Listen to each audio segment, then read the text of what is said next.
The hurricanes have me thinking about disaster recovery for my business.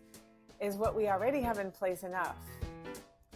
So naturally, in a one-on-one, more consultative setting, I would know precisely what you do have in place.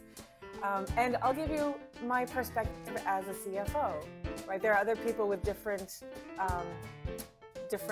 skill sets and bases of knowledge and resources, and they would give you different answers. That's okay.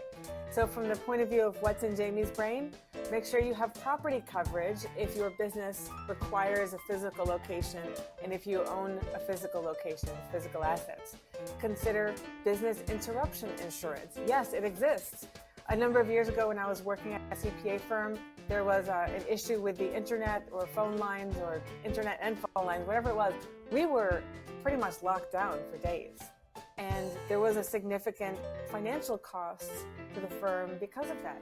So a claim was placed under the business interruption to make the firm whole. As for information, strongly consider offsite backups. That means electronic information. If your company has papers that aren't in use every day, consider a different physical location to simply reduce risk. So I guess this part, disaster recovery is about how fast can you start doing business again after a disaster. And of course, minimizing the damage increases your speed to starting to do business again after a disaster. When it comes to data backups, consider the cloud. What is the cloud? It's a climate-controlled warehouse sitting someplace in the world. That someplace is subject to natural disasters, for example. So find out where that is, and do they have redundant backups in the area of the world with a different natural disaster profile? These are things to look into, and if the person that you talk to doesn't know the answer, talk to someone else. There are plenty of people who have the answers. Consider how portable your business is and how portable it could be. A lot of us run brick and mortar businesses, but we don't really need to.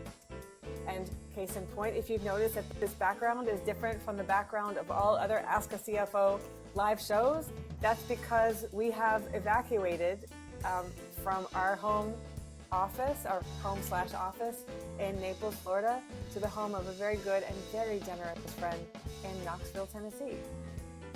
Our clients have experienced little to no service interruption whatsoever, and I had video calls with several of them from the passenger seat of my car.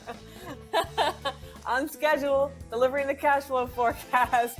So, and these days, most businesses can be much more portable than you think they can be. So, of course, a lot of steps go into making a business portable, first possible place. And my last thought for disaster recovery is again in the realm of prevention.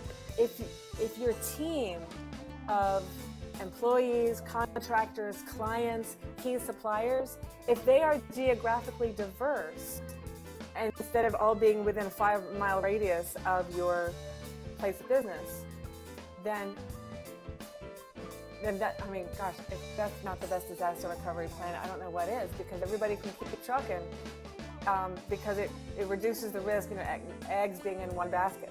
So if there is a natural disaster that takes place in one part of the country, the rest of the country is, one would assume, substantially unaffected, and so the show can go on.